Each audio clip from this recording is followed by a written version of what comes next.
Let's take a look around the Monte Carlo circuit, a 2.074 mile circuit, 19 corners, just one DRS zone, maximum elevation change right at the top of the hill. This is a demanding circuit. Start the lap out of Monte nose, down the start-finish straight that's on a slight curve, and start the lap.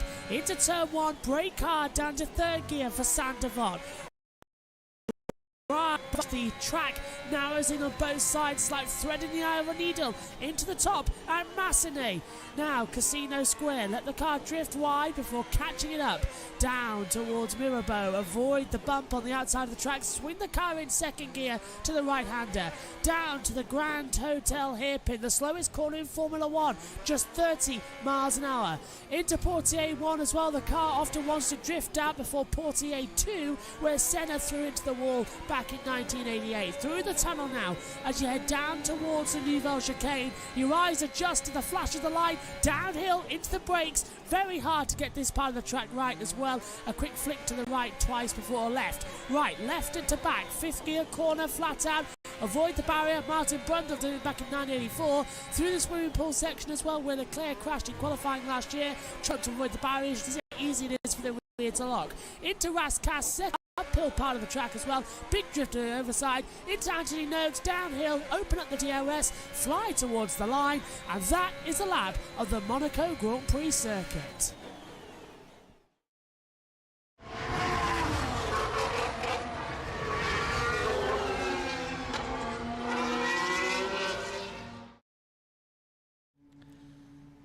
Hello everybody and welcome to Monte Carlo. We've got the ambience in the background as well.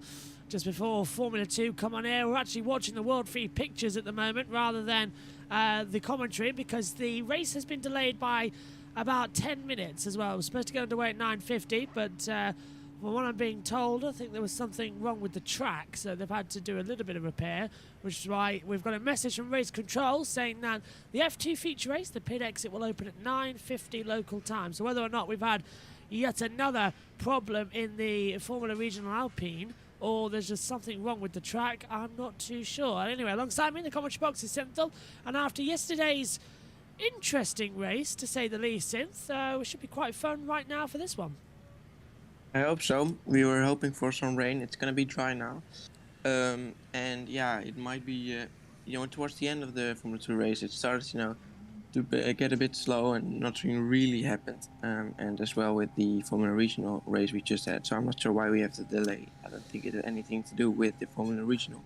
Well, after yesterday's abysmal from Felipe Drugovich, who is the championship leader, he does start on pole position for today's race after getting it back in the first part of qualifying, of course. To run you through the results of yesterday, Dennis Hauger took the victory from Johan Jaruvela by 6.7 seconds. Marcus Armstrong was third, Enzo Fittipaldi fourth, Yuri Vips was fifth, Theo Porcher sixth, Jack Doohan is seventh, Liam Lawson eighth, Roy Nazani ninth, and Logan Sargent rounded out the top 10. Then it was Vesti, Bullock Bassi in 11th and 12th, Verschoor was 13th, Williams 14th, Sato 15th, Caldwell in 16th, Cordeal in 17th, Hughes 18th, Awasa 19th, and then the only two retirements were the two MP Motorsports, Drugovich 20th and Novalak in 21st, as well as the only retirements. We'll go through the grid in a few moments' time, but I think we're about to cross over shortly to Alex Jakes, who will be introducing, which means that we'll have the build-up and then the music, and we'll get the grid as well, as the cars will go to the grid. And Josh Plays has said hello from a very tired Josh, which has 12 hours of motorsport today. Yeah, for all of us here as well, with the constant run from now until the end of the day. There's always something going on here on the YouTube channel. All the streams are now up, including I think that of the 500.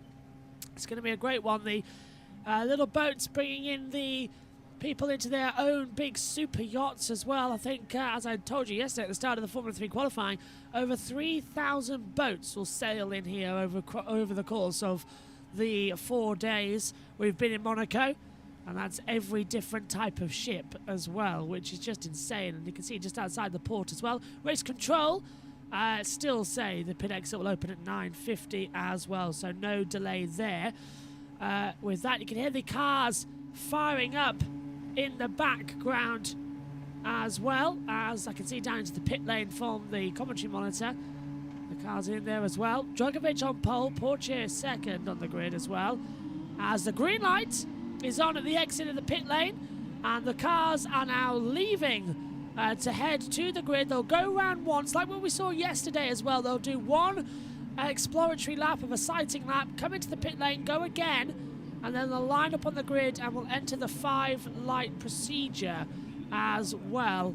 And now I've just realised as well, because of this delay, Moto 3 has to be done differently. Race control, green light, pit exit is open, Synth, and the cars will do what we saw them do yesterday and head out to the grid. I wonder on which tyres Drogovic is on, because yesterday I think they said that there was they didn't have any tyres left or something. They put the wets on the dry. So let's hope they have. Maybe they saved the tyres for this race. Soft and ultra soft are the tyres of factor here as well that we need to keep our eyes on. So he might have a set of softs and a set of ultras left. It is a mandatory pit stop race as well, across the next hour, which is great news. It will be 42 laps of racing for the feature. Let's just change that over, shall we? Because it's currently saying sprint and say feature. FR for feature race. 42 laps ahead of us. 1 hour plus 1 lap. So it's whichever comes first as well, as the cars, I can see them on the TV pictures just at the top of Martinet Casino Square. Now they're coming down out of the tunnel quite slowly as well. You can just see from the angle as well. But we'll have shortly coverage of free practice 2. Free practice 2, I meant to say Formula 2 there. It's very early in the morning. It's 8:50 here in the UK. It's 9:50 over there where Synthel is as well. As the cars come out of the swimming pool into Raskas as well. They'll do once and then go through twice back onto the start procedure. And Synthel as well. This is unusual because it's not good for the drivers to keep having these type of delays as well. It just takes their mind off the focus of the start. They got told it'd be this time, then he's sitting in the car for around about 5 or 10 minutes longer than he usually would. Yeah, and I'm still not sure why we have this delay. I was up a bit early as well, watching the Formula Regional race. Nothing too interesting happened there either. Yeah, Monaco in the dry, you can maybe expect a bit of a boring race unless something crazy happens, but that doesn't happen too often, and especially in the dry. Yeah, it's a really weird situation. As we take a look now, the cars coming back through the pit lane to the pit lane. Their sighting lap complete. Now they'll just change over to their race tyres and head to the grid as well. Doesn't look like we've had overnight rain, but there is some damp patches down there at the exit of the swimming pool chicane coming into Raskas. And Raskas is now a bar and nightclub, remember. So it's not often that you find some champagne being spilled and beer spilled. It looks like that's the case. If you look next to the Aramco sign there, Sid, you can see little damp patches that looks like spilled drinks. Yeah, well, maybe the damp patches has already been cleared by the Formula Regional cars we just drove like an hour ago. So yeah, it was definitely dry for them, and it will be dry here as well. Well, Clark.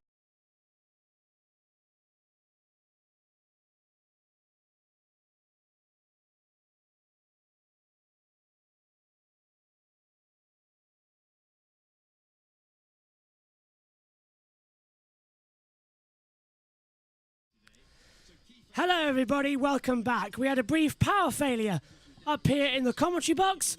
Delighted to say it is now fixed and we are back up and running. And what a frantic 10 minutes that was, because the race still hasn't started. So you have not missed a thing. Synthel's still alongside me. We've got about 30 seconds to go into the formation lap. I think that was perfect timing, don't you? Yeah, luckily we had the delay. I've never run backwards and forwards so much in my life, so I'm going to sit down for a second. But let's go into the action. It's the FIA Formula 2 feature race here for Monte Carlo. It is 42 laps ahead of us as well. 1 hour of pure racing. and it is going to be absolutely fantastic if I'm ever so slightly out of breath. Let's take a look at the starting grid then for this one. Felipe Drugovich lines up on pole position after a miserable race yesterday where he put on wet tyres in the dries. He's now back up and running on the pole sitter. Theo Porcher starts in second. Third and fourth sees Jack Doohan alongside Yuri Vips. Fifth and sixth for Liam Lawson and Enzo Fittipaldi. 7th and 8th for Marcus Armstrong and Johan Druvela. 9th and 10th, Dennis Hauger and Jake Hughes. 11th on the grid for Roy Nazani. Awasa starts in 12th, and then Sargent, Williams are in 13th and 14th. 15th for Novalak, 16th for Vesti, 17th for Sato Cordial, and Caldwell, Bolabati and Vashore. And stalling on the grid is Liam Lawson, already not getting going. And Roy Nazani as well, further back, Synth. Yeah. So 2 stalls already. No, is it Nissani? Yeah, I think it is Nissani. And Liam Lawson, both stalled on the grid. Now that is bad news for them. They're going to be wheeled back into the pit lane and hopefully they can get going again. But, another staller further back as That's well. For sure. Yeah, But he's got going again. Yeah, it's Richard for sure who starts last anyway. No Ralph Boschong in the race, by the way, as well, after his injury back in Imola. No, Saudi Arabia or Imola, one of the two. As they head up towards turn 1. I need a fan instead of a heater in this commentary box now. I'm sweating buckets. So while we got that, what are you expecting to see in the feature race, Synth? Just waiting for the pit stops, I think. Yeah, pit stops are going to be the main factor in this one as well. It is a mandatory pit stop that they have to take, and that still, Roy Nazani being stalled and going back into the pit lane. And apparently, we are still frozen. But let us know on the YouTube if we are okay, and we haven't frozen again. So, I presume, since you can see the YouTube chat as well, just to see if we are frozen, because I've got nothing on my side. No, it might just be a connection problem. So, can you hear me, Synth? Synth, can you hear me? Okay, let us know in the YouTube chat if you can hear us, please. It's vitally important to you, to everybody. If you can hear me right now. Yes, you can. Yeah, you're good. Thank you, Josh. So it looks like the laptop's just lost power on internet, which is great news. So, Synthil, can you hear me? No, he can't. Okay, well, this could get interesting then. Suppose we'll take the start as it comes. As we come to the grid then. Now, Felipe Drugovich on pole position. Synthil, can you hear me? Are you in there? No. Okay, never mind, eh? Let's go one at a time. Sure, he'll be back with us shortly as well. Might have to reset certain devices as well. Synthil, can you hear me? Okay, the feature race for Formula 2 is about to get underway. Felipe Drugovich starts on the right-hand side and the left-hand side will be Porcher.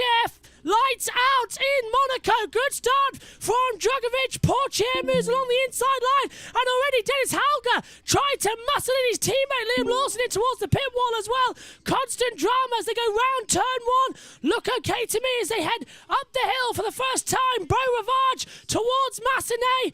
And on the inside, Dennis Hauger with Jake Hughes as they approach Casino Square. Down towards Mirabeau hairpin as well. And the Lowe's hairpin under acceleration, under attack as well. And up there, there's a lock up there from Novalak. Nearly went into the back of Callum Williams and Logan Sargent. And a move right round the outside. That's going to cause contact. There's a slight wheel bang in there as Sargent and Williams touch wheels. Clean start from everyone so far, which is nice to see. Fingers crossed that it's not going to be such a bad session going forward as well. Into the hairpin we go once again, desperately trying to keep on the acceleration and keep on the power. But this is a hard, abrasive track to keep right as well. You never know what could crop up. Druvela leads from Porcher at the current stage of lights out. And Doohan and Vips, the top 4. Dennis Hauger, the winner yesterday in the sprint race, has moved up 4 races as our TV monitors go off once again and continue to flash. Lap 1 is complete. And what a move as we've got our TV pictures back again. Halgo up to 5th. Already a great start for this feature. Awasa up to 10th for sure, up to 17th. Pictures off again. Not a great start, is it, to today's broadcasting, but another glitch, and this time it's our side. Here we go. Down now out of Casino Square towards Mirabeau, and this is a replay up the inside as well, as Lawson tries to send it around the outside. He gets a touch from Callan Williams as well, trying to go through on the back. But a lot of nice action, a lot of close action as well between everybody out there on the circuit. Now, we have got Synthel back, but he can't see our TV pictures just yet. Synthel, what an opening lap if you've managed to see it. Okay, can't hear you. We'll solve that problem in just a few moments as they come through. Drogovic, Porcher, Doohan, Vips, Halga, Fittipaldi, Armstrong, Druvela, Hughes, Awasa, the top 10 at the moment. Williams, Sargent, Novalak, all in the battles as well. Hello? Hello, can you hear me? Yes. Hey, more tech issues. Sorry about that. We've been broadcasting now. Get the footage right back up for you.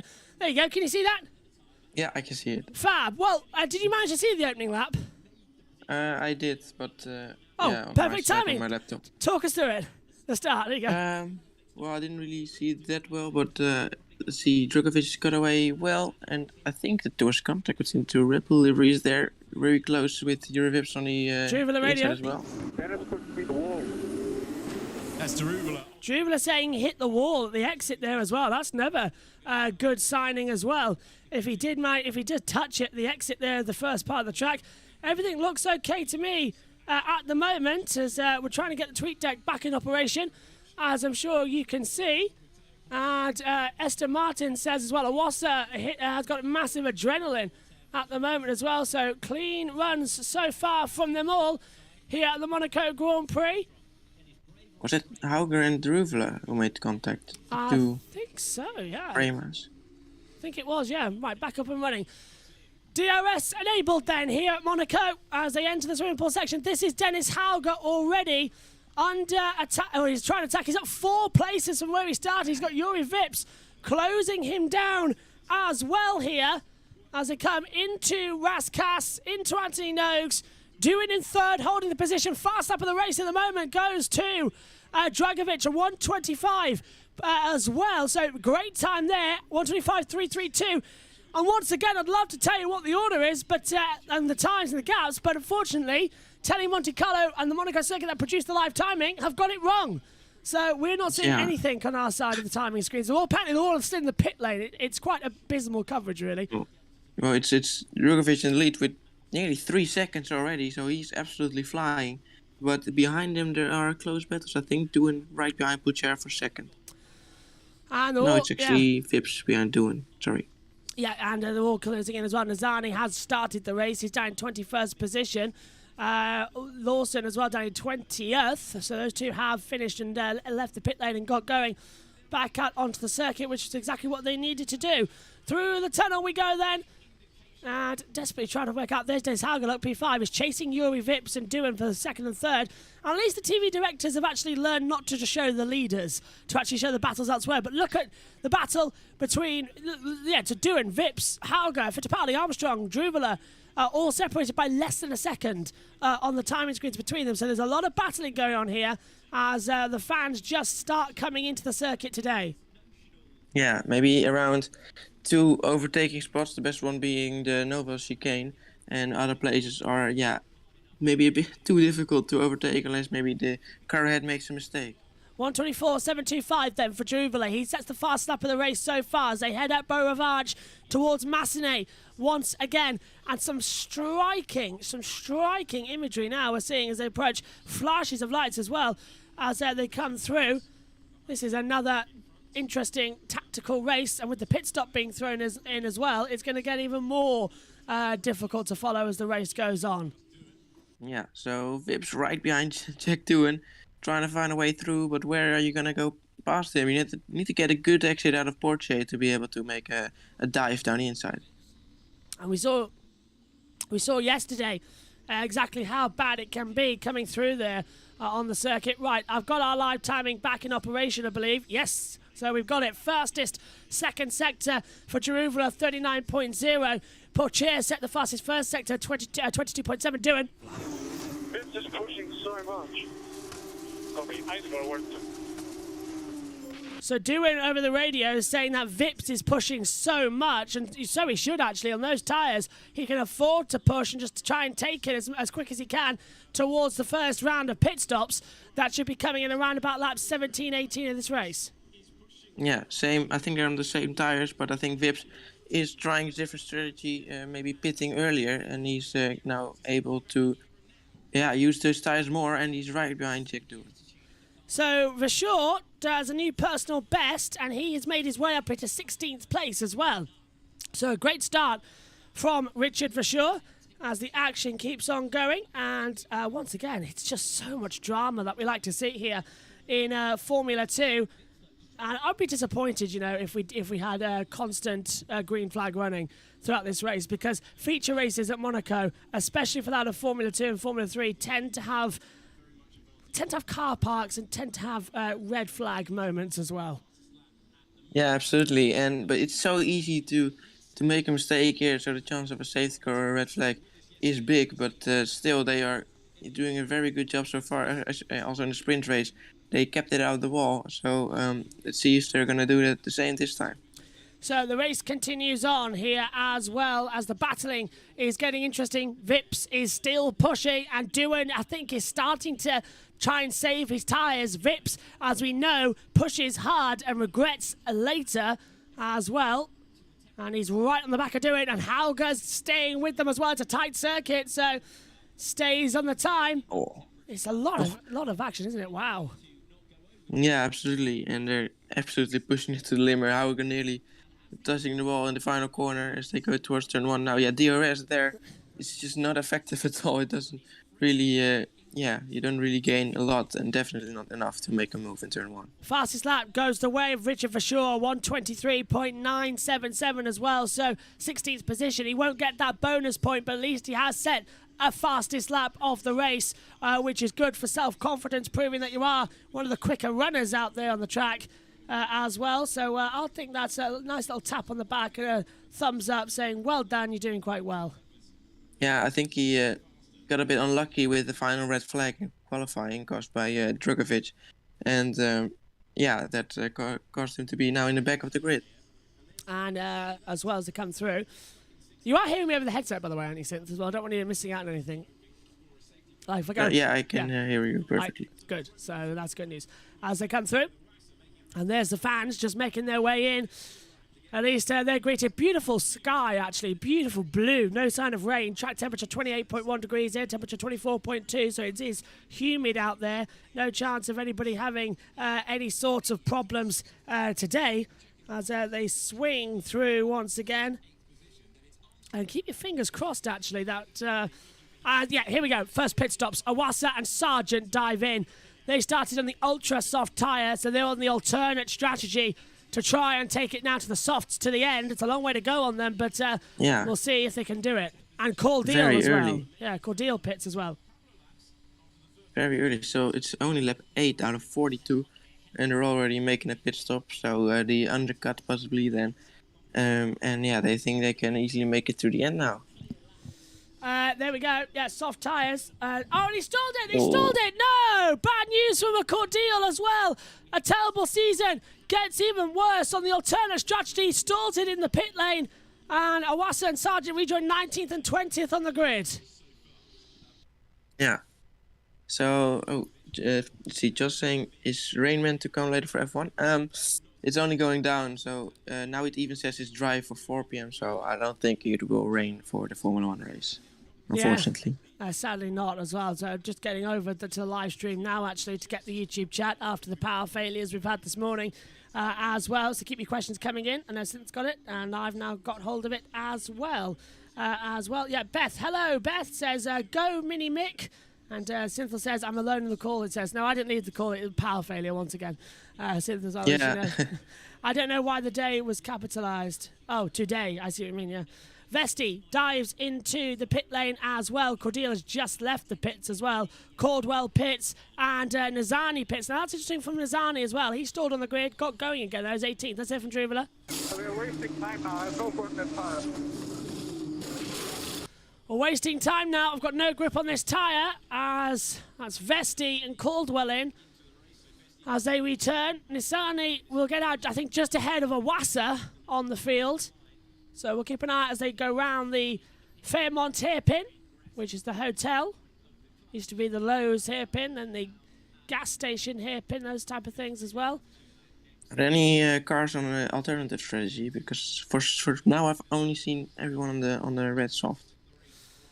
Yeah, well, let's see who pitted. Vesti, Nazani, Caldwell wasn't there as well. And start grid infringement for Nazani is being investigated. Oh, it's been noted, sorry. So noted. So has Nazani gone to the grid after he stalled and made his way through the field to take up his starting position? Because if the entire field passes you, you have to start from the back of the grid. You can't then go and take up your original grid position if all the cars go through. So I will keep an eye on what comes of that. Vesti, Caldwell and Nazani pit in for super softs as well. And further before as well, with Awasa pitted from 10th, Sargent as well. So they won the alternate strategy. Here come the ultra soft winners. So this is Dennis Halger moving away from the...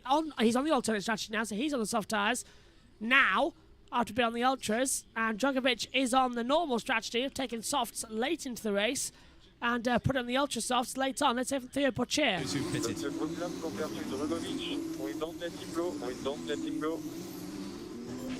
Good strategy, don't let him go as well. The gap is 1.9 seconds between them, so he has the advantage, he has the speed if he needs it as well to start pushing hard. It's lap 10 of 42. We've completed 9 laps as well. As Djokovic now, who was running around on wet tyres in perfectly bone-dry conditions yesterday as well, confusing everybody as well. Going to get maximum points at the moment as things stand if he can take this one late into the race.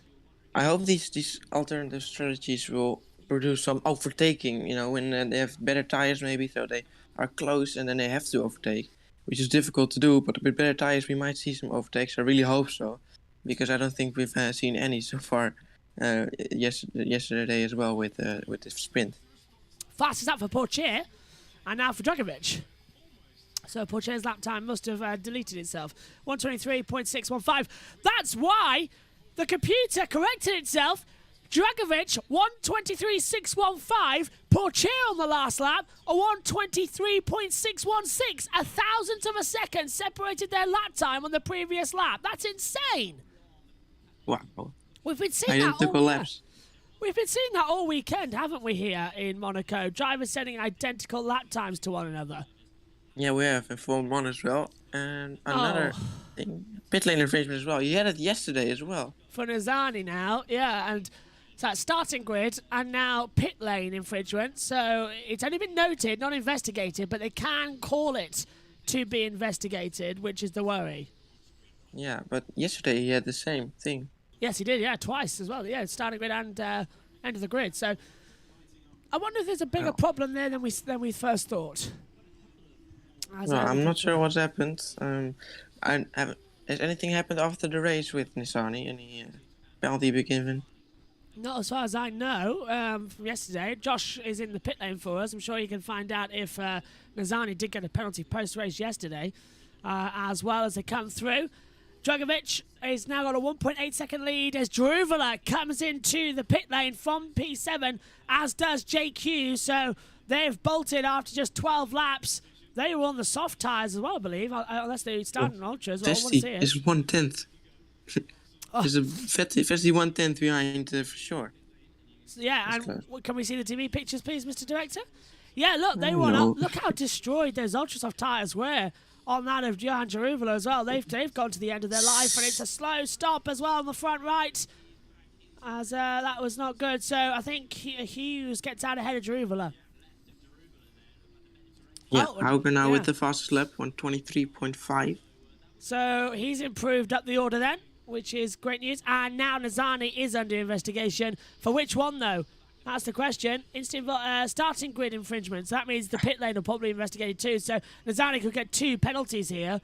Probably 2 5-second penalties or even a drive-through if it's that bad. Josh said yesterday it was a reprimand for Roy Nizani yesterday for erratic driving in the pit lanes, and it's a drive-through penalty now for Roy Nizani. Let's hear from Doohan.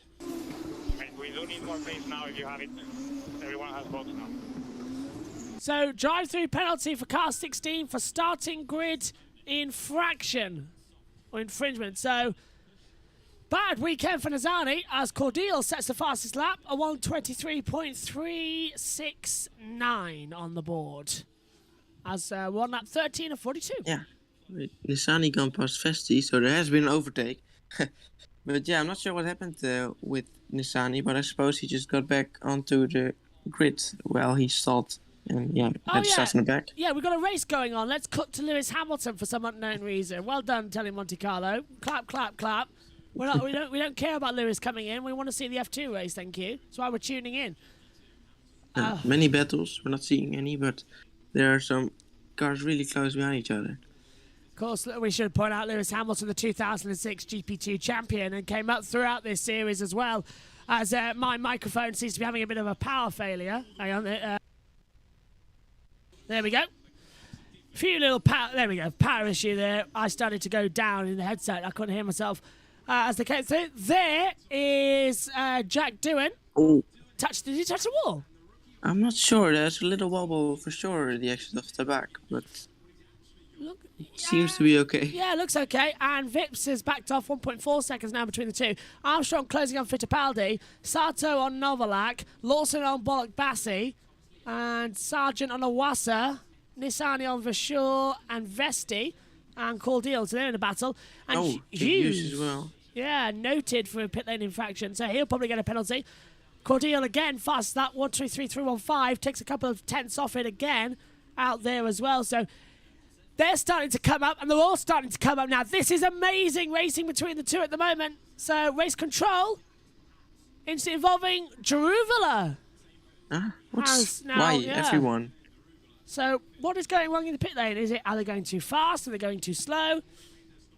What's the deal? If they're going too fast, they usually say it in race control that it's because of speeding in the pit lane. But is it? So what infraction could they be talking about? Is it pre-race or is it post-race? It's very strange going on here. Into the braking zone for the Nivelle chicane. Then we're watching Theo Porcher and Jack Doohan battling, and into the pit lane. Drive-through. Yeah, for Roy Nizani doing his drive-through, which dropping right to the back. Is it because of the delay that they had to go to the pit lane? Maybe they didn't. Pre-race. Yeah, maybe they had something wrong and they did 2 laps, maybe 3 to the grid. I'm not sure. Keep an eye out. But we'll never know why Nizani got the drive-through, says Josh. No, very vague there from the stewards as well. We do have F2 stewards documents, so if there's something get published later, we'll update you in the Grand Prix review. Grand Prix review at 11 o'clock tonight, British time as well, straight after we finish with the touring cars and after the Indy 500 as well. We will be bringing you all the analysis from the F1 and the F2 races here in Monaco in the Grand Prix review, which could be quite interesting because there's a load of penalties to go through as well. Did Hughes get noted? Yes, he did, Josh. Yeah, Hughes got noted for a pit lane infraction once again. Lap 15, completed 14 laps here at Monaco. And Djokovic and Porcher, 1.6 between them now as well. Doohan and Vips getting close. So the top 4 closing in here at Monaco. Yeah, we're looking at a battle between, looks like Porcher and Cordial, but behind there are real battles going on. Instant involving Nizani will be investigated after the race for pit stop infraction, so we will take that through as well and tell you about it in the Grand Prix review when we find out. Adam Lemridge has just said as well, at Joshua Birch, at Mark White Racing, fully enjoy the Indy 500 in the UK. Have an awesome day, my friends. Cheers. Thanks, Adam. He just tweeted me that as well. Hope you have a great day too and enjoy the 500. It's one of the biggest races of the year, and I can't wait to call what will be my 7th Indy 500 calling the race.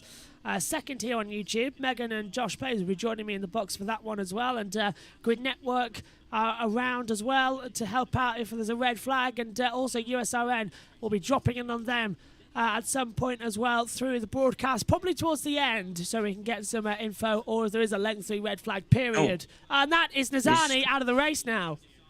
Yeah, he's retiring. Well, he's running around at the back. May as well save the engine for future races. Roy Nazani then out of the Monaco feature race here for Formula 2. On board with Dennis Hauger, who is in 12th position on the alternate strategy. He's taken on brand new super soft tyres to take us to the end of the race. We've got the ultra soft and the super soft here this weekend.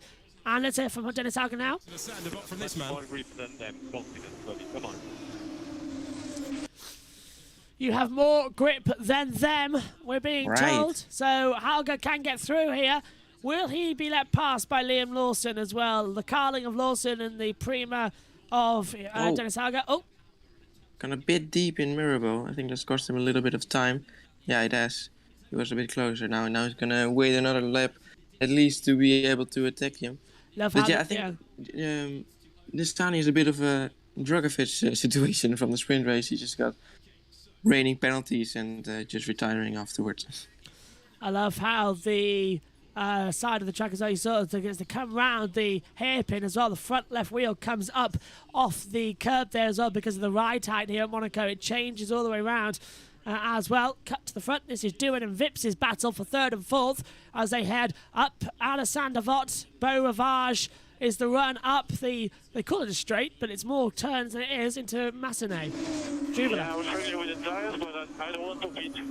Okay, Felipe, now we wait, no problem, but in case of safety car, then we go. Dragovic being told wait. They're trying to take a safety car into consideration as well here in Monte Carlo. A lot of great action, a lot of great racing coming up here. This is just fantastic. Absolutely fantastic.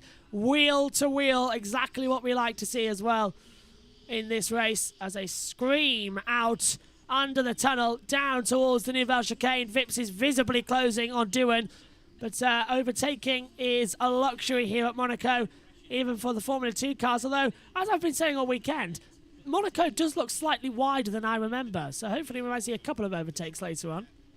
Yeah, Hauger has been told to push and to try to overtake. He's lost a bit of time, but now he's closed that gap again. So he's going to try, to make use of his tires and maybe, surely he has to get a good exit on Portier to be able to overtake because I don't see anywhere else. Maybe Mirabeau, but furthermore, there you can't really overtake.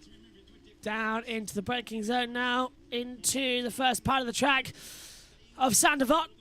And Vips now, the gap is, I can't tell, it's not telling me, 1 second, we're being told. Yeah, so it's a second exactly. So he did have DRS across the line and lost it into that braking zone for Saint-Avold. I want to see Hauger. There you go. Here he is. TV Direction's listening to us today. Yeah, he got told to overtake, so let's hope we'll see one anytime soon. As Murray Walker used to say, catching is one thing, passing is quite another. Into Massenet, turn 3, then into Casino Square, down the hill, avoid the bump on the left-hand side of the track, into Mirabeau, and he's trying to find a way through. Fairmont hairpin, or the Lowe's hairpin, or the Grand Hotel hairpin, whichever one you want to call it. It is officially Fairmont at the moment, yeah, hairpin I suppose. Portier 1, Portier 2. And then head down through the tunnel. And, a little bit long on the camera there than we might have liked as they come through. 410's a bit too far, I think. Yeah, he's still waiting behind. Oh, sector 3. This Rescas maybe? No, green flag, so whatever it is, track clear. Got my hopes up there. Yellow flag was out for 3 seconds. Oh no, yellow flag out still. And is that sector 3? So have we got a traffic jam? Coming towards it now. Sector 3, yellow, and it must be Raskas. Let's take a look. Anthony knows, maybe. Oh, it's sectors 1. Yeah. Seriously? It's in see. Yellow sectors 1 and 3, so it's the start-finish line. Hazard on track. Yeah, can we see it, please? Yeah, we were just going towards sector 3, and now they've just got away to the leaders again, like they always do. What a perfect timing. Is the track blocked? Is there a stop? We can't tell. They're always slow with safety cars, so we don't know if anything really... It's a long yellow flag, so surely there's been an incident or something. Maybe someone stopped, maybe someone's car broke down. We won't see. There! Cordial. Cordial! and the safety car's out. So Cordeal has stopped right in front of the pit lane, and the safety car's come out. That could have been done under full course yellow. That could be a normal safety car. Did he crash? Has he hit the wall? Yes, he has. And he's broken the front suspension, crashed into the outside wall on the left-hand side at the exit of Anthony Noakes, and the safety car is out. Pit stop time. Yeah, box confirm. Yeah, they were waiting for the safety car, and it's worked out. Dragovic and Porcher all coming in. Du and Vips all coming in. Perfect time. And this safety car works into the hands beautifully of MP Motorsport, who had a bad day yesterday. They're having a great day, but they can't get the tyre off. Dragovic, they can't get the front right tyre off. And Porcher is going to get out ahead, surely. Oh, it's up to the mechanics now. And Dragovic just gets out ahead of Porcher, but the pit lane's closed. What's going on now? They'll have to red flag this. What's going on? We've got the marshals pushing the car through, and they'll have to red flag. The pit lane exit is blocked. What on earth is that? The pit lane should have been closed, as Dragovic has to stop at the end. They're all out now. Nobody hurt, but that was so stupid from the Monaco race directors. What was that? That could have killed a lot of people. I can't believe that. What was that? The pit lane should have been closed. If they were bringing it into the pit lane, they should have closed it. That was ridiculous.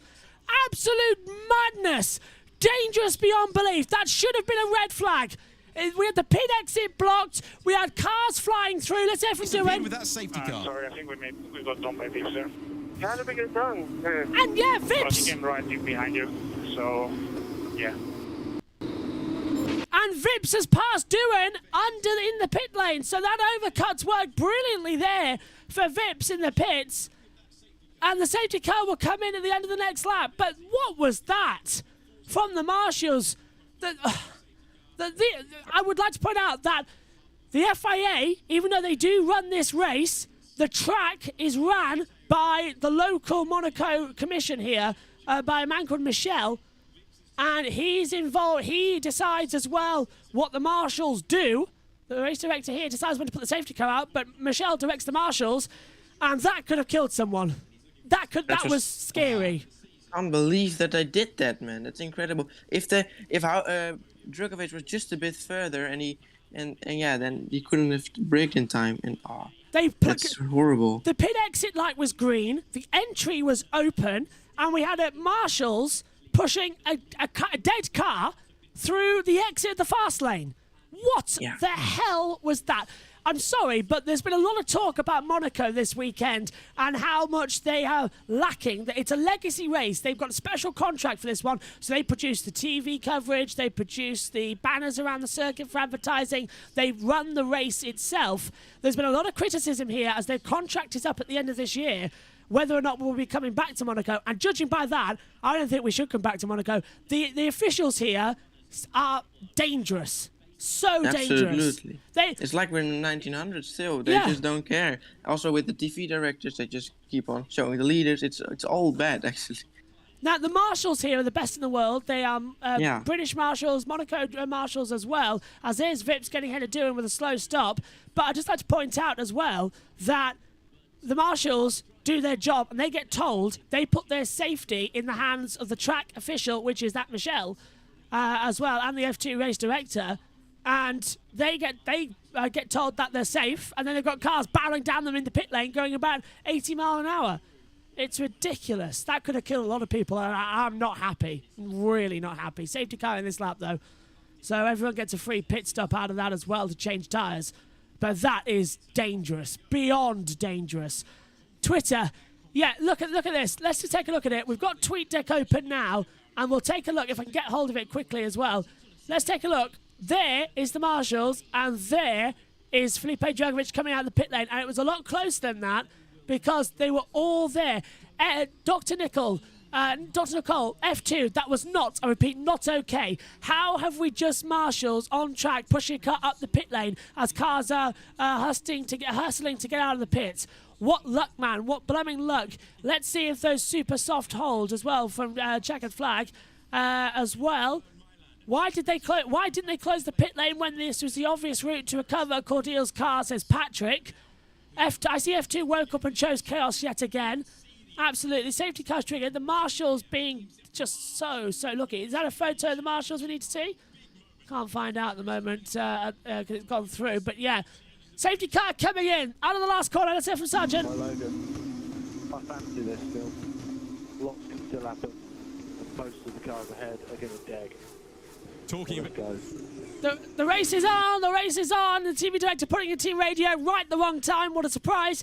But the race is back underway. Dragovic leads, Pocher, Vips, Doohan, Fittipaldi as well. All up there.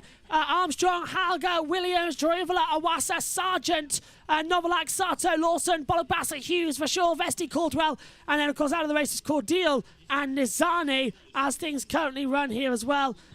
Josh says as well, I saw a marshal on front straight showing safety car board before it was called. I think maybe, yep. Shouldn't the FIA close the pit lane? Then the head marshal might have thought pit lane entry was closed. Oh, another inside at the hairpin. Good move. And that is Lawson passing Sato at the hairpin. Wow. That was a very dared move in the hairpin. So I think, yeah, the ones who just pitted under the safety car and are behind the guys who already pitted a few laps earlier are the ones to watch now for this restart, as they are on fresher, faster tyre. Oh, no further action for Jorivola for pit lane infringement. Okay, so Yes. something different happens for him than for Nissani. Although we're not getting it from the stewards, and we're not getting it from the Italian Monte Carlo who put those graphics up, so we'll have to wait and see exactly what's going on. Also, we get told very late. Also, I just have to point out, Josh said as well that safety car board was out later than what we saw. Jorivola reviewed, no further action for pit lane infringement. We just saw that, so why is it back up again? Yeah, by the way, for some reason, as we saw yesterday in Formula 1, the red flag came out before that of the... the red flag came out before that of the TV graphics. So I think the TV graphics are slightly behind because it's Tele Monte Carlo doing them. So the safety car boards come out before we see it on the graphics. But safety car came up here in the box. And they decided to show the Ferrari guys. Yes, yeah, it was just bizarre as well. And also the yellow flag when Perez crashed was way too late, as you saw with signs on board. So five a So lot of yellow, things going wrong. Another yellow, and is this down at the hairpin? Novalak. Oh, it's sector 2. It's Novalak and Bolobassi. Bolobassi and Novalak's got in the wall somewhere. Down I think only Novalak. Yeah, so everyone else got through. Where is he? There. Ooh. And this will be another. This might be a safety car because it will be. Yeah, he's got into the wall. Exit of Fairmont hairpin down towards Portier, and safety car deployed. Yeah. Just like yesterday, he's out of the race again, probably with contact, because otherwise you don't end up there.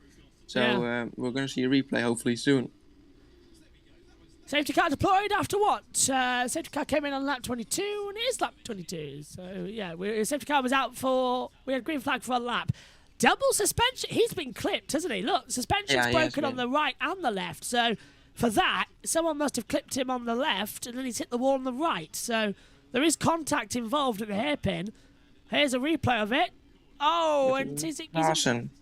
William Lawson forces him into the wall. Breaks the left suspension. Car goes into the right. Yeah.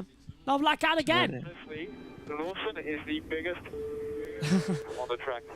Wow. I don't know what to do with these guys, man. It's a joke.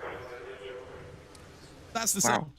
And the problem is, that just got brought out to everybody. Everybody heard that. So, feature race and the sprint race. Double retirement for Clement Novalak here in Monaco. And MP Motorsports' bad weekend continues. Can Dragovic save it with victory here in the feature? But the safety car's out. Now, correct, they haven't put any marshals in the danger zone at the moment. They're going to let the entire field go through, as well as the Mercedes. Is the lights on the Mercedes safety car? Yes, it is. Just that we couldn't see it from that angle as well. Oh. Lawson had a good move on Sato the lap before in the hairpin. But, hang on, Sargent's passed Awasa. Sargent's just gone up to 10th, he's passed Awasa. And now Awasa's passed Sargent. So there's been an overtake on the track, unless the graphics are glitchy. Yeah, I don't know what's happened. It's crazy. Everything can happen. I don't even be surprised anymore. Yeah, I've done with it. It's so confusing.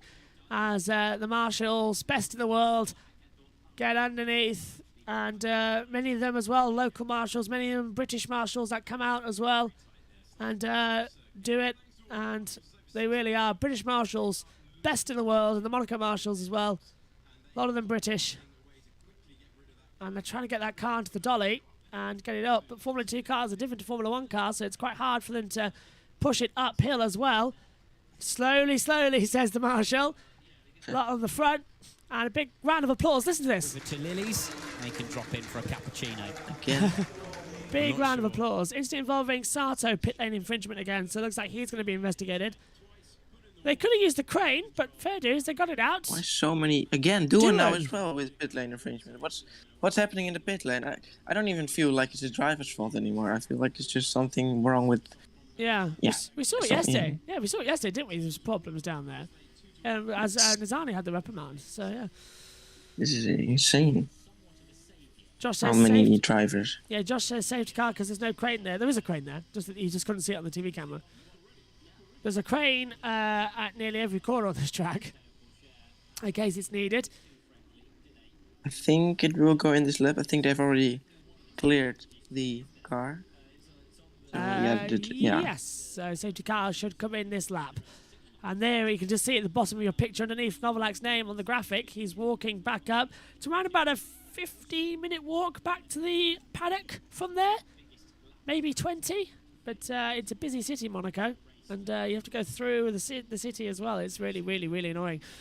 As race control, yep, safety car in this lap. So we will go green once again here at Monaco. There's some action. Yeah, I heard it as well. Yeah. Bumping as they come out the tunnel, botting him out as well. Safety car leads him through. How many times are we going to see that safety car in Formula 1 later on today? I hope at least once. Yeah, well, we're going to need it. Safety cars tend to breed safety cars, especially here at Monaco. Could it reach because of the building? Yes, yeah, could reach. Here we go then. Safety car coming in. Lights go out. Dragovic will take us. Now, how long until the next restart? Safety... Oh, Novalak and Lawson has been noted for causing collision. So Novalak might get represents for that if Lawson gets a penalty. Into the last corner. Green flag out here again at Monaco for the feature race. We're green. And Dragovic leads the way. Porcher crosses the line as well. Right with him. Just waiting for Dragovic to make a mistake, but we're only on lap 26 of 42 with 20 minutes left in this race. There is still a long way to go in the feature. So don't count your chickens yet. Go on, Zinth. Right, so let's see if me and Lars will try something again in the hairpin. Yeah, so the incident between Novalak and Lawson, there's no further investigation. Right, if we go towards here now. Oh, look at the front wheel coming off the Porcher. He's sensing this, isn't he? To go through. Yellow, green. Oh, again with Lawson. Wouldn't be surprised. Possibly. Green flag is displayed, which is great news now. So, brief yellow. Probably someone... well, yesterday as well, the reason we had the red flag in Monaco Q1 was Tsunoda touching the walls because...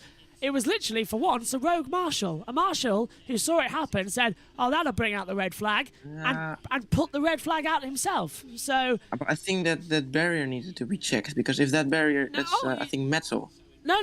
Honestly, even the race director, Eduardo Freitas, was put this statement out. It was a marshal. He just put the red flag out. So Eduardo Freitas had no choice but to throw the red flag. It's because cars that were on a push lap saw the red flag, and it would have disadvantaged everybody. So they had to stop the session to make it fair. So that's why the red flag came out. It wasn't needed a red flag, but it came out because of that one marshal. That's what I'm on about as well, is that the marshals this weekend as well at some parts of the track just seem to put the red flag out for no reason. So I think the FIA and Formula 1 need to take more control over Monaco for safety reasons, as well as Doohan has no further investigation necessary after his pit lane infringement. So I don't know what this pit lane infringement is. Is it crossing the white line at the exit? Is it something else?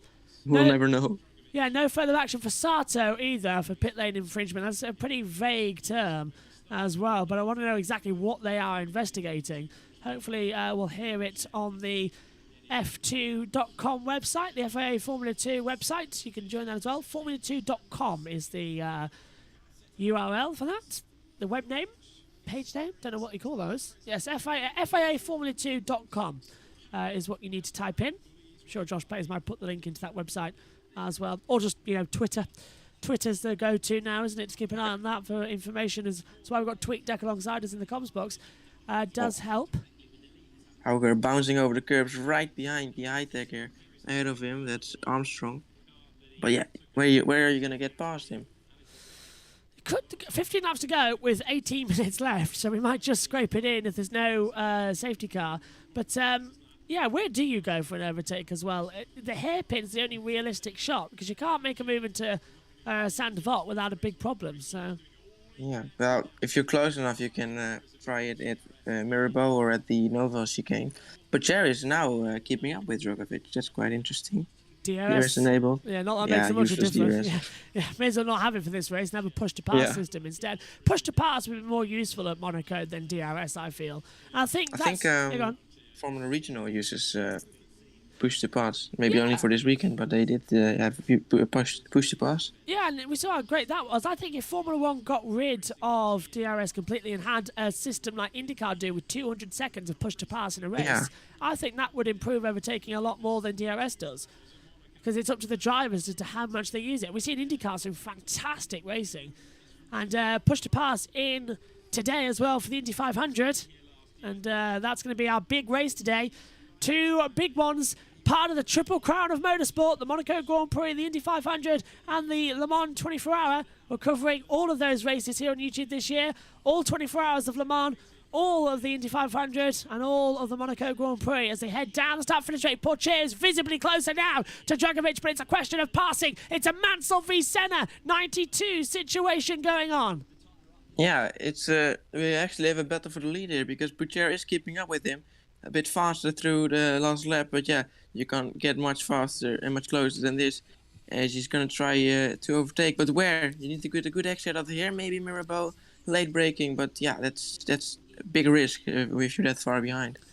Into the braking zone then for the Fairmont hairpin or the Lowe's hairpin, whatever way you call it, as they go through Portier now as well. It's 0.6 of a second, but Vips is closing in. He's just about to, no, it's just 2,000. Now he's within a second of Portier. Three-way fight for the lead in Monaco for the F2 feature. Now this is what we like about it as well. Close, hard racing at the streets of Monaco. The Principality does deliver some great races, but you have to love the track. You have to nurture it in order to produce such great racing here. Yeah, let's hope they'll get side by side at some point, because that's the most difficult part, of course, here. But Boucher is trying to keep up with him, losing a little time this lap, maybe. Onto the brakies on the inside. Can't find a way through. Now through Anthony Nogues. DRS will be open now. Vips has dropped to 1.6, so he's lost 0.7 of a second on that lap alone. Portier staying with him as well. So we have actually got a battle for the lead. Attention, everybody. It is a battle for the lead at Monaco. Beth says, well, I noticed that in Drive to Survive they called DRS overtake. Appealing to the American market there, isn't it? With overtake button and push to pass. Wow. But good spot there, Beth. I tend to drift in and out of Drive to Survive. I watch the first couple, then I get really bored of it because it's just so fake. Yeah. And that's true. I understand that some of it is true, but some of it's just made up. It does get on my nerves. I usually watch like 5 episodes, then they introduce a ridiculous storyline. And I get frustrated by the sounds, which just aren't right. Yeah, we've got a V12 engine noise over a V6 car and all that lot, and then sometime through the corners as well. It's like they're accelerating, but they're mid-corner. And the team radios. Yeah, it's so disjointed, and the footage so disjointed as well. Radio from Spa can be played from radio in Monaco. As well. It's ridiculous. I hate it. I understand they try and tell a story, but there's just last season as well. Last season, 2021, did not need all of that. It did not need to be creative and narrative. Last year was a soap opera in front of our hands, and it was fantastic from start to finish. And Drive to Survive turned it into a mediocre. It went from being Coronation Street to EastEnders. I know you don't get that over there, but it went from top tier Coronation Street to EastEnders, which in the UK hasn't actually gone downhill recently. For those of you who are in the UK and know those, you've got a kick out of that one, I'm sure. Disappointed, actually. I'm not going to get to commentary on Moto 3, which is a shame because that's on at 10 o'clock. The race was supposed to end now, actually. So with that delay, we're about 20 minutes behind schedule. So Well, he's now Yeah. very close. I think he's gonna try it, maybe. yeah, In this Portier. chicane. Yeah, Portier's got so close. Just 0.264 now to the back. Is Portier going to go for a move? Djokovic goes defensive into the Nouvelle chicane, and Portier's right with him. A battle for the lead that we've had to wait for is now slap bang with us here in Monte Carlo. Portier, that was so like Mansell, looking to the inside and to back to try and get past Senna. He's doing it to try and get past Djokovic. This is incredible. Yeah, that was his biggest chance so far. We got a big wobble there for Djokovic. He's right behind him. Yeah. This is gonna be a great battle. Let's hope he can try and find a way through now. DRS here, yeah, it's not really effective. But Down turn one towards, is not. Yeah. down towards turn one at Sandoval. Can he look to the inside? Djokovic is not feeling the pressure. Portier is pushing on the pressure, and Djokovic nearly touched the wall. Big kick of oversteer, and a Sandoval as well. That's put the gap right down now. Here comes Portier into Massenet to the top of the hill before going into Casino Square, down towards Mirabeau. And again, avoiding that bump. Portier's going to have to ascend it. Risk it for a Monaco biscuit, I reckon. Right, so he's close. He's very close. He's got very close out of Portier. He's got a great exit. So can he do that again? Because that was his biggest chance so far. Going towards here now into the tunnel. Down towards the Nouvelle chicane. Once again, finding the pressure, finding the time, finding everything they need to. Back on the brakes we go. Can't find a way through here. Has to adjust. Has to reorganise. Trying to find the right pressure. This is great racing, isn't it? It is, really. He got so close, only 2 or 1/10 behind in towards the Nouvelle chicane. So I'm not sure how if he gained that much time. Maybe a bit of a mistake from Djokovic. And yeah, that's all it takes to be close, but that's not what it takes to get past, because you remember Ricardo having issues with his car in 2018 and still he couldn't be overtaken. So it's so difficult to overtake here. 11 minutes plus 1 lap with 10 laps to go. I don't think we're going to get the end of this one. I think they're going to have to go to time here at Monaco. Thank you, Beth. They didn't even sign up Max for the latest series. Yeah, they didn't as well. And you mean Neighbours and To Home and Away? Yes, I was actually, to be honest with you, Beth, I was actually thinking, should I compare it to Neighbours and Home and Away? I was about to say it, but then I changed it to EastEnders and Coronation Street. But I was going to say it's like Neighbours to Home and Away. So, yes, Beth, for Australian viewers. And sad that Neighbours is ending, actually, Beth. Sad that it's ending. But at least I got Kylie back. Anyway, into Portier now. Through the tunnel once again. 4/10 the gap. Portier has wrecked his tyres, and he's on the ultra soft, remember. He took the gamble to go on the alternate strategy down in towards the braking zone for the chicane. And at least they're pulling out. It's 1.2 seconds between Portier and Vips now as well. But Vips is closing. He's closing down again. Yeah, well, if they're battling, obviously it costs time. But oh, what a battle this is. Yes. Take us to it, Sentinel. Right, so towards the final corner now, Anthony knows the gap is 0.6 of a second. DRS now, yeah, that won't. Oh, he's got a great exit Portier at the final corner, but it won't be enough to get past in turn 1. Looked to the outside, couldn't get through, and tell me I'm an idiot without telling me I'm an idiot, because I accidentally put the wrong thing through. I downloaded the wrong. I downloaded the wrong program. I downloaded the F2 sprint race instead of the F1 qualifying in order to do the edit for the F1 pre-show later. So, whoopsies on me. Anyway, back to the action as we enter the hairpin as well. Portier is literally right in the back. That graphic I feel like is wrong. he's closer than before. Yeah, that graphic is not 4/10 between them. There is less than that. I would say there's only like a 10th between them. He is nosed close to him now. He can almost push it. His nose could smell Djokovic now as they come down towards the Nouvelle chicane. Once again, is Portier going to go looking for a move on the inside? He thought about it. Djokovic defends that line, and we're actually getting excited about a race at Monaco. This is great. Oh, he's still a bit too far, but he's trying so hard to get past, and it's just a little bit too far for the Nouvelle chicane to dive down the inside, or he's not just taking enough risk. Maybe he's just waiting for the right moment. Into Raskas once again. But we've still got... This isn't the last lap either. This is lap 34, about to start lap 35. There is an awful long way to go in this race. And still, this is the battle that we're waiting. These two could end up taking each other off. Vips could win this race. Vips could win. It all can happen. Yeah, it really could all happen. And this is what we like to see. And now, into the braking zone for turn 3 at into Casino Square, down towards Mirabeau. Massenet turn 3. Brain fade there. He's going to try here. No. He's waiting. So he's closer than before, surely.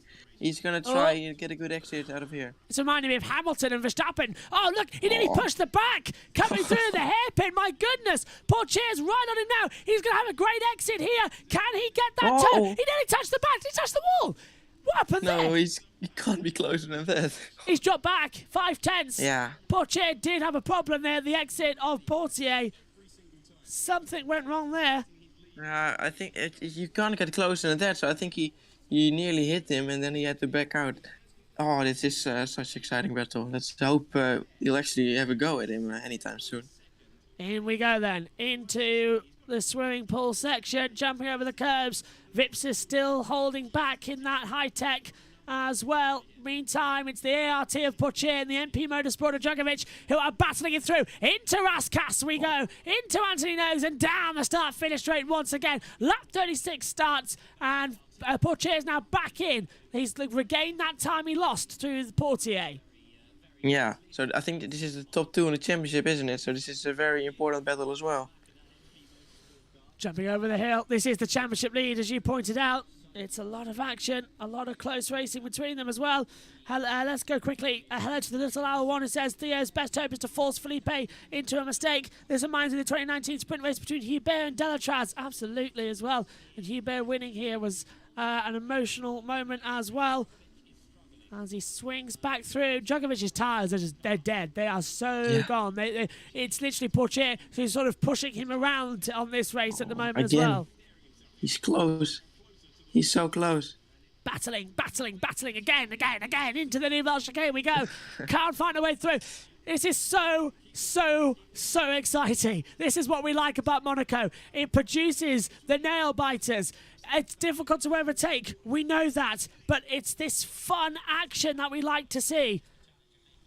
I think he's hoping he can get even closer than he was before, but I don't think that's possible. So he's going to have to try and dive down the inside at one point if he wants to win this race. Where can he find the position? Where can he find the move? Out of Anthony Nogues. 4/10 the gap. DRS is open as they head down towards turn 1. It barely makes a difference as well here. Absolutely barely as they make into the braking zone for Sandevot.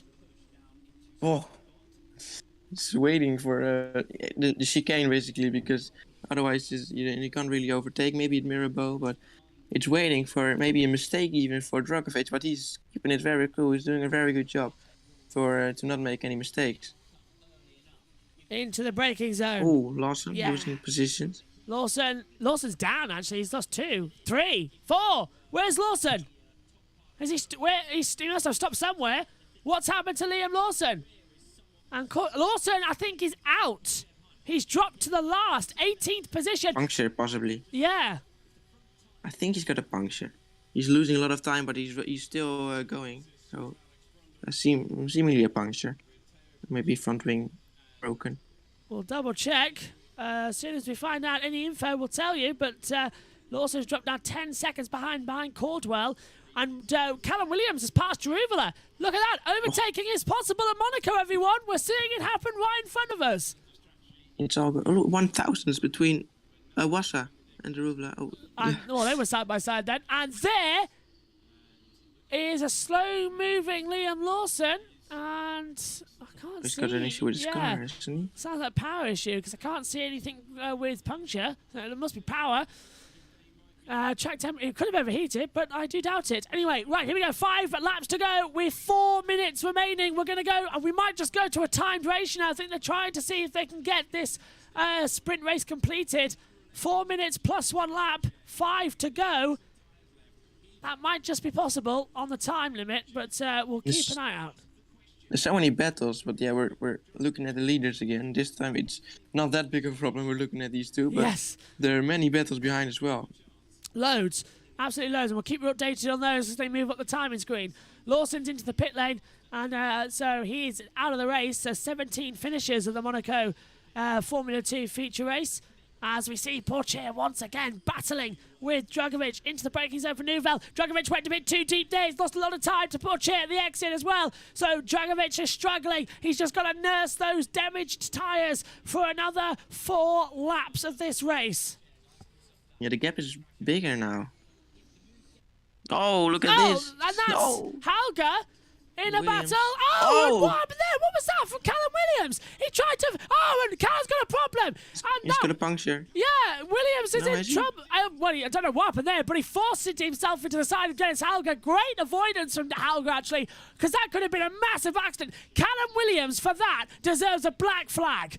I'm not even joking. He moved across at one of the fastest corners on this track to try and hit Helga. That could have been a massive accident. Williams deserves a big penalty for that. I'm not sure why he did that. I think it was with the Druvla, actually, but that's crazy. They were so dangerous. Let's take a look. So This- there's Helga. This is Druvla. Oh, sorry, it's down the Druvla inside. at the inside. Oh, And, well, he cut across the track. yeah, so he already had to give back the position. So did he move over to do so? Not sure, yeah. Yeah, it was with Drubler, sorry. And Helga up there Yeah, as well. it's a weird moment, was that? But definitely very dangerous from Callum Williams. Williams, As yeah, expected at tunnel. I expect a penalty. It is under investigation, but I expect a big penalty. I really do. He has to give back the position. Already, he has sort of Yes. given it back. But I think the stewards want a word with him. You don't block at that part of the track, because that's what Chilton did to Maldonado in 2013, and Yeah. look how that ended up. That was a big crash. When they came Blocking through the this, track. when they came through the swimming pool section, I got echoes back of Sutil when he was drifting out wide and then caused that crash with Hamilton and Alguersuari and again. Petchov into the wall. And yeah, Williams again sliding through to back, and this time he's got Awasa right Iwasa. behind him. Yeah, so Williams is in trouble. I wonder if his engine's going as well. Yeah, maybe his tires. 3 to go anyway, and Dragovic is holding off to Pourchaire ever so slightly. Now Awasa going to try and have the run down towards the first corner for the final points-paying position here for the feature race. Williams goes defensive. Awasa tried to the outside, nearly hit the wall. My God. Oh, and a big slide as well. Yeah. Awasa using all parts of the track as Lawson officially enters the pits and retires. We're down to 17 runners of this race. And So many battles. Little Dal says no, Liam as well to be out of the race, and Josh says show us what's happening. We're seeing it now. TV directors are listening.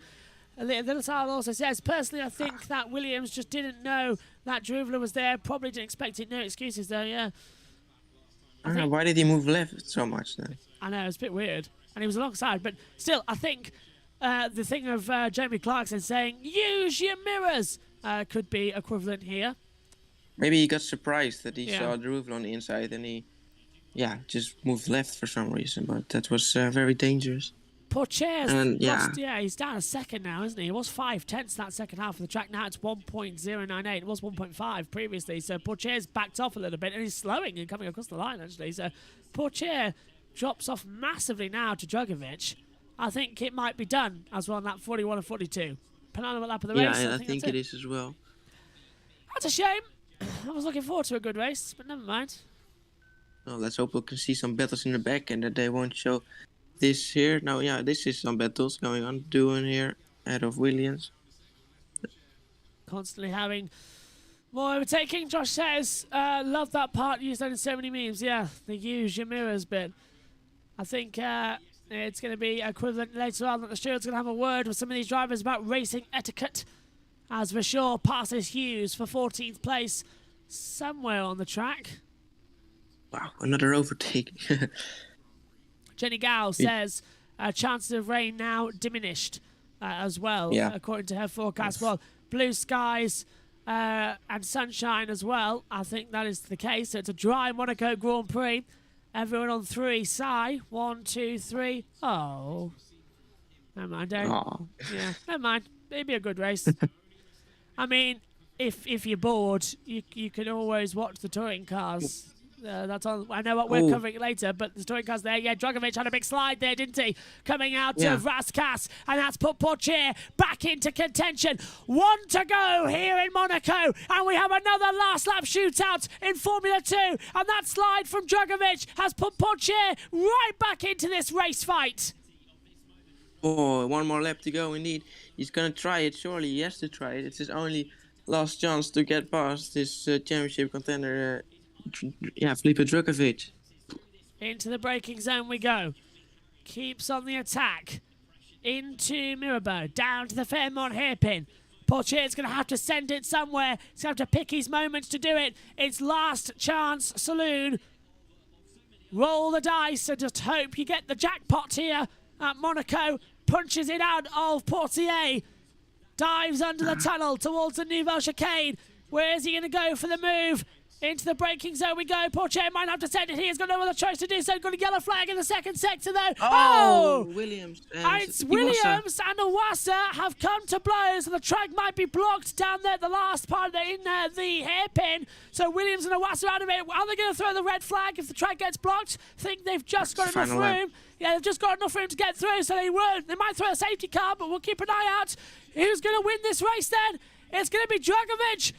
Yep. Portier closes, but it's too late. Felipe Dragovic does the Ayrton Senna and wins the feature race at Monaco with an excellent defensive drive to Theo Portier, who finishes second by 0.8 of a second. Yuri Vips puts paid to a bad weekend in Barcelona with the Magic Monaco third place, Doohan fourth, Fittipaldi fifth, Armstrong 6th, Halga 7th, Druvla 8th, Sargent 9th, and Sarto in 10th position. Williams and Iwasa have crashed down at the Fairmont hairpin, and they've gone straight in, and from that angle it looked like maybe Iwasa went from it on the inside and pushed them both into the wall.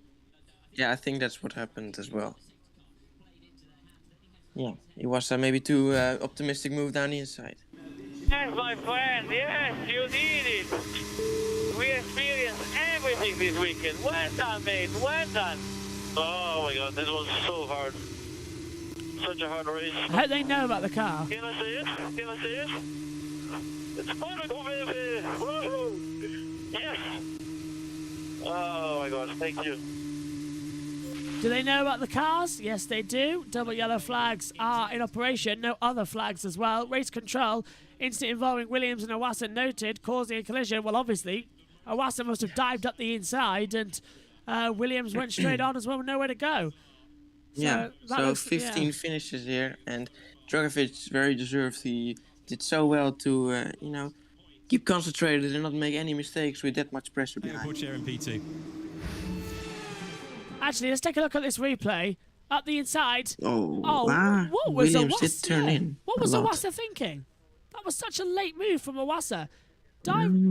Actually. It's quite a tricky one. I don't think about it. That's an okay move. Williams turned. Maybe a bit of a racing incident. It was an optimistic move, but also, Williams did turn in. Lawson had every right to throw. Iwasa had every right to throw it up the inside. Yeah. But Williams had already started to turn in by the time he got alongside him. So, in my opinion, that is a racing incident indeed. Yeah, for that one. That's just coming together at the hairpin, and that could happen in the race as well, which could cause a red flag. So that's something. Yeah, there was luckily enough room there. Yeah. To get past. Let's hear from Dragovic. Thank you guys for everything. Grazie Felipe, grazie, bravo. Good job, bravo. Oh, thank you. Oh, this was so hard. The tires were done. I had nothing from the fifth lap on these tires again. Yeah, we are sweating together, my friend. Iwasa and Williams will be investigated after the race for causing a collision. So that ends that. And let's hear from Portier once again from P2. I think we proved once again, guys, that we are the king of Monaco. We are the kings of Monaco. Portier saying, I think he's proved he is the king of Monaco. What? Drugovich just dominated that. 2 feature race wins back to back. 3 of the last 4 races has belonged to Felipe Drugovich. And after a bad race yesterday, which was confusing everybody, he's bounced back with the feature today. Yeah, great job by Drugovich. I would be surprised if he won't be champion this year. I was about to say, is he going to be the champion this year? He's got to be. And this is a talent that needs to go to Formula 1 quick. Absolutely.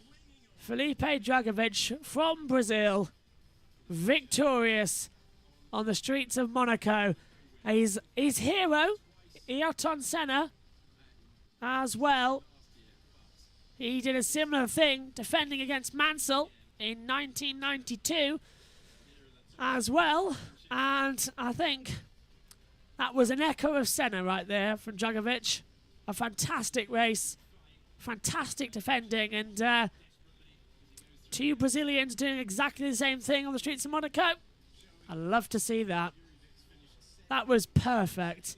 And that's going to mean a lot to Drugovich when he watches that back and sees the echoes of Mansell and Senna. That was brilliant. Absolutely brilliant. And the team at MP Motorsport, delighted. They take the lead of the Constructors' Championship as well, or the team's standings as well, which is great news for them. And Drugovich keeps Formula the lead. 1 will be like this. Yes. Oh, God, yeah. I want Leclerc, Sainz, Verstappen, Perez all in a battle. Throw in Russell as well.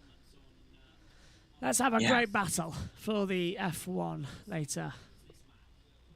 It still, it's very small, but maybe a little bit of rain towards the end of the race. Last few laps, maybe. Spice it up perfect. Spice it up perfectly for the end of the race. And then, of course, we've got the Indy 500 broadcast coming as well. But I don't think we should expect any rain, to be honest. Well, if we do, then it's a big problem for us because we can't race in the rain at Indy. Oh, for IndyCar, you mean? Yes, for IndyCar. Yeah, but for Monaco, I don't think it will rain. Monaco is fine. Right. Ariana Bravo as well, who's with Channel 4 this weekend, and Formula 1 Management is doing the post-race interviews. Felipe, wow. That was intense for us watching. Congratulations. First win in Monaco. How do you feel? Well, thank you very much, first of all. If it was intense for you guys watching, for me, you cannot imagine. I was just pushing for my life there. I knew we were a little bit compromised on the super soft tire since we used it a little bit more than the others, and yeah, that's what happened. I had so much degradation, and I could not push more than that, so I was just limited by the tire, so I had to defend. But yeah, I'm so thankful. We're in Monaco, so thank you very much. Yeah. And in terms of the championship battle, I mean, that was a little taste of what you're up against with you and Teo there throughout the race. How do you feel about this championship now? We've seen how close it is. I think it's going to be a battle until the end of the year. Hopefully it's going to be like this. And yeah, I'm just so grateful we're managing to be there every time. And before the weekend, we thought this might be one of our weak points, and it turned out to be our strong point, so I'm really happy. Congratulations, Felipe. Incredible drive today. Thank you. And let's hear now from Theo Pourchaire. Are we? No? Okay. Felipe Drugovich. Running a bit late then, aren't we? That we're not going to hear from Theo Pourchaire or Yuri Vips, who are second and third in this race. But it's going to be yet another weird Monaco podium as well. Let's see if we can hear from the top 3 in a second. It's very noisy. Listening to these 3. Don't think we'll hear much. I was like front left a bit and rears. I have a massive pain. There was like massive stripes on my tires. Yeah, massive. Gentlemen, whenever you're ready, please. Well, I'm sure they'll... Yeah, didn't hear much, did we, out there? We are outside, not in the traditional cool-down room, aren't we, Cynthia? The glass bottles of water as well. I could do with a drink. I didn't have one in the commentary box for this one. But, yeah, all looks okay to me. So we'll get the podium. Felipe Drugovich then, 4th win of the season. And this is going to be another great battle we're going to see. And that is it for the F2 action in Monaco. 2 weeks' time in Baku. Go on. Yeah, they gave the trophies in the wrong order, didn't they, yesterday? Yes, and hopefully today will be the right order. Just a reminder about your F2 coverage in Baku. We don't know what we're currently doing with that because of the Le Mans 24-hour race. It could be that I am not actually with you next time out in Baku, and that Megan will be taking the lead commentary. I don't know if that'll be with you, Synthol. I think it might be, if the system works. Okay. But as things currently stand, I'm not down for Baku, which I'm sad about because it's the best race of the year for F2. Megan will be with you, as I'll be on Le Mans. But we're trying to work out if Megan can step in for Le Mans for the 2 races of Formula 2 instead. So she comes into the commentary box here, and I go and do the other one in commentary box 2 for Formula 2 as well. But we've also got the touring cars, you see, as well on that day. And I also know the touring cars is going to be a complete delay from Alton Park as well. So we'll stand by and keep you updated about what's going to happen in Baku over the course of the next 2 weeks. But at the I love moment, Baku. yeah, Baku's a fab My race. favorite track. And I think it's possible that we can do it because I know Megan and are doing qualifying at least. So anyway, I won't be in Azerbaijan qualifying, that's for sure, because I'll be busy doing Le Mans. And I'll be back for the race as well. The trophies are indeed in the wrong order now as they come out here. First place then for Felipe Drugovich here from Monte Carlo. A lot of celebration down there in the team. And now that is Michel. That is Michel. That is the race director of for the track marshals. That is him right there, Michel. Nice to see him. Why did you almost kill the marshals? I wanted to ask him. Yeah. Yeah, that's Theo Potier, the Frenchman, taking second. Yuri Vips takes third here in Monte Carlo. And now we shall hear the Brazilian national anthem in a second, because as I say, the trophies are in the wrong order here. So now MP Motorsport gets the Constructors' Trophy. It should go winning driver, Constructors, second, third. Anyway, the Brazilian national anthem for Felipe Drugovich on the streets of Monaco. It's very rare we hear this national anthem anymore in motorsport. Fantastic that we're hearing it back with Drugovich. Formula One is crying out for a Brazilian superstar. I think we found one that can slot in nicely. Where would you put him, Synthen, in terms of a race team? I reckon right up there with the big boys in a good team, and he could go far. Yeah. Absolutely. But where? Maybe. Yeah. Are we going to say There's McLaren? not really much room for the top teams anymore. I reckon McLaren. Instead of putting in Award or Herter, which they're in their own series, I would put in Drugovich at McLaren. Brazilian in a McLaren this quick. Yeah. It's McLaren is alongside McLaren is that, Award and also I think they have Piastri as well. they do, yeah. Well, Alpine have Piastri, but McLaren have a thing on them as well, yeah.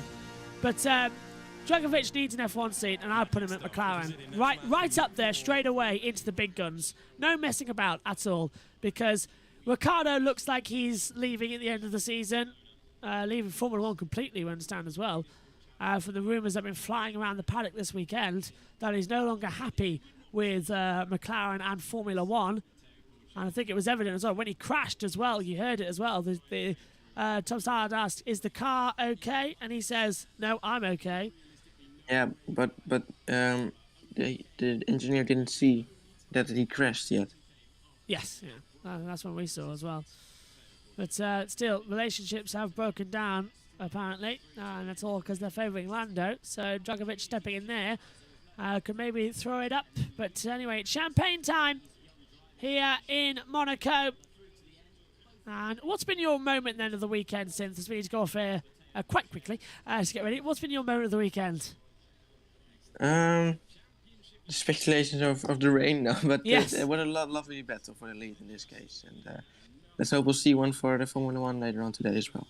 F2 feature better than the F2 sprint? Yeah. Yeah, I agree. Right, After sprint was just confusing. Yes, sprint was very confusing. Feature race was a lot more easier to follow, and TV direction seemed a little bit better as well. So hopefully that's good. I mean, for the race. Things happened for the leader, so. Yes, yeah, we saw it. Race was up then. Felipe Drugovich, Theo Pocher and Yuri Vips. 1, 2, 3. 4th for Doohan. 5th for Fittipaldi. 6th for Armstrong. 7th for Haga. 8th for Drubler. 9th for Sargent Sato rounds out the top 10. Further down, Bollock Bassi 11th. Verschoor 12th. Hughes 13th. Vesti 14th. And Caldwell 15th. Out of the race, Williams, Awasa, Lawson, Novalak, Cordial and Nazani as well. Well, thanks to Synthel for joining me this weekend in the F2 Combox as well, and I hope you have a great couple of weeks as well, Sim. Stay in touch, and I hope you're very well. Hope you do well. Yeah. And we'll see you hopefully in Baku in 2 weeks' time when Formula 2 returns. Right, that's it. Next up, we'll have the British Touring Car Championship here on YouTube. Josh Payes joins me in the box for that one, for race 1 live. Then we'll have MotoGP from Italy. Straight after, we'll have the Formula 1 Monaco Grand Prix. Then an hour's break before we go live for the Indianapolis 500. And then afterwards, we'll also have the 2 delayed coverage of the touring car races as well. Thanks for your company here in Monaco. It's been mixed bag, but it's Drugovich who makes a bad Saturday into Super Sunday. Luck, be a Brazilian tonight. Bye all.